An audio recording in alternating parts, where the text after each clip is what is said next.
Hi, everybody. Al Bernstein here with another one of my quick hits.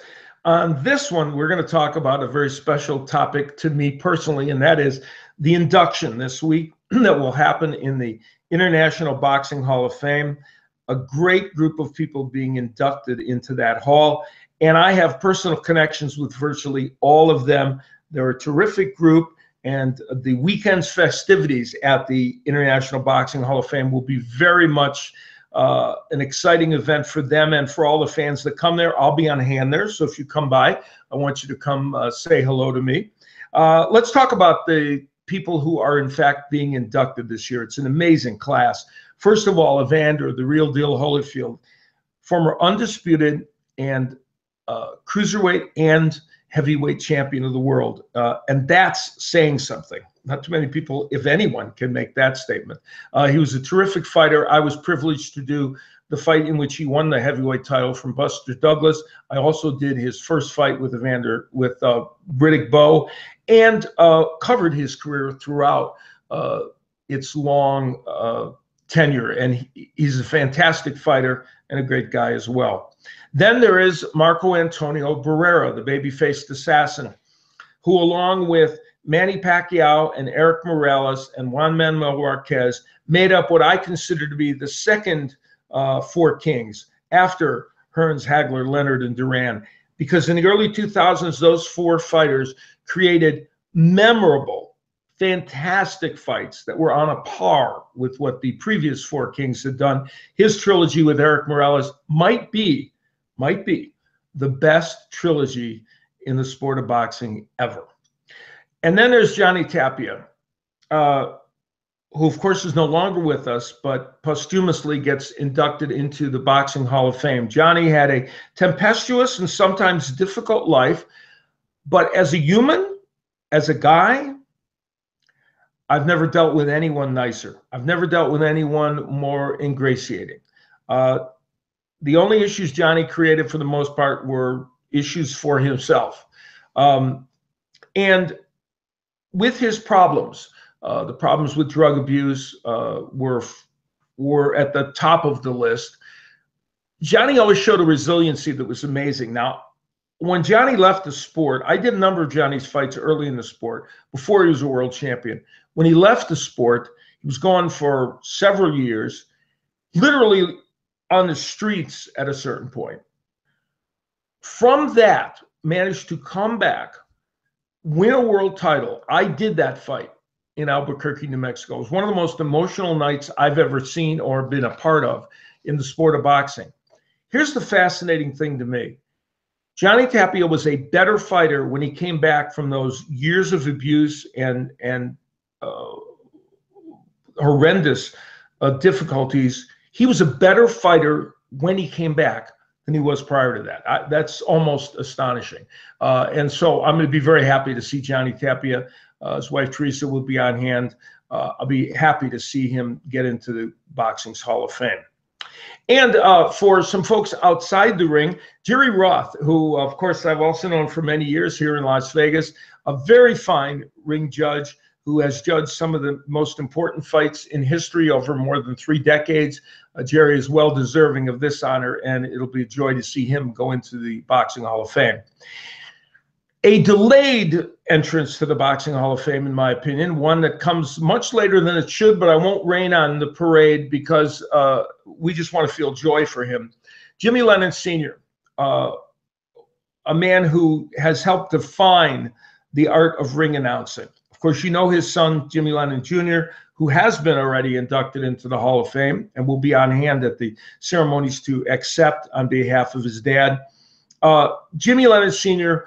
was a kind and delightful and wonderful man. I only met him a couple of times, but I know through Jimmy and of course my interactions with him confirmed that. And Jimmy Lennon Sr. was the voice of boxing primarily on the West Coast, though of course through TV, a lot of his work did get back to throughout the world and to the eastern part of the United States. But Jimmy was a former balladeer, a singer with big bands. The Lennon sisters, who are cousins of Jimmy, and the whole family were very musical.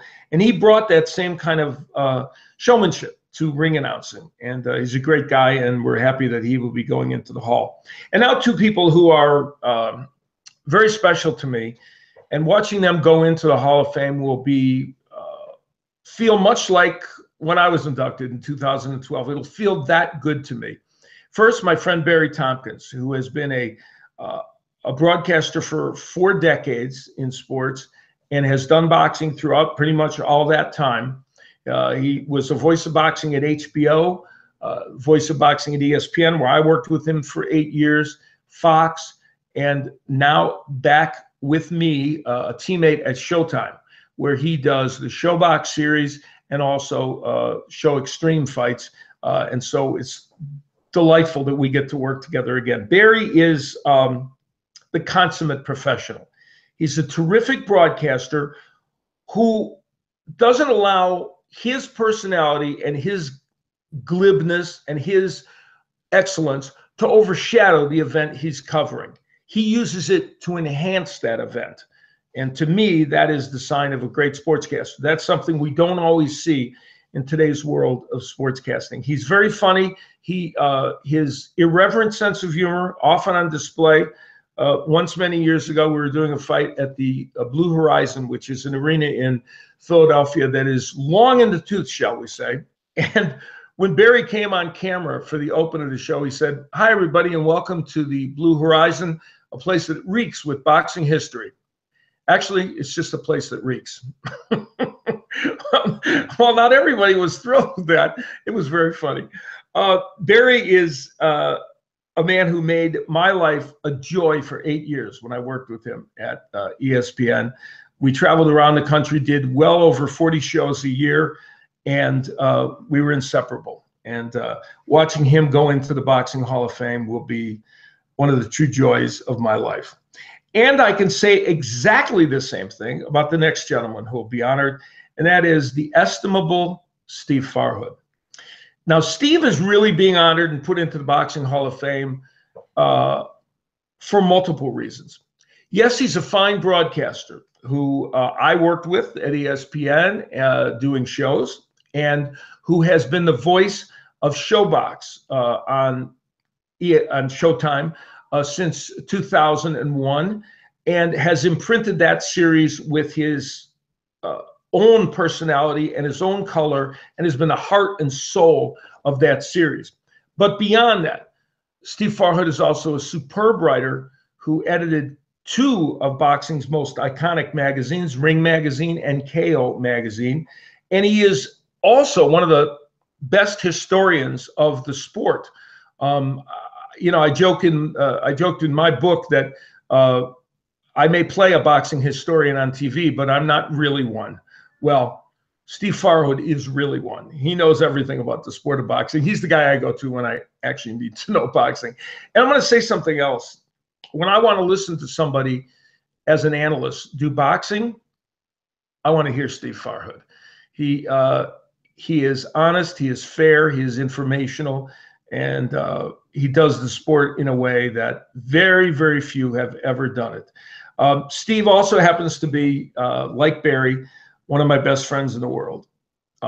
And watching him get into the Hall of Fame will be extraordinarily special. So this week at Canastota, New York, like all of you, I'm going to be excited to see all these folks get into the Hall of Fame. And I'll be on hand there to have some fun. And hopefully some of you will have a chance to visit with me and say hello. So let's wish congratulations to everyone getting inducted this year into the Boxing Hall of Fame.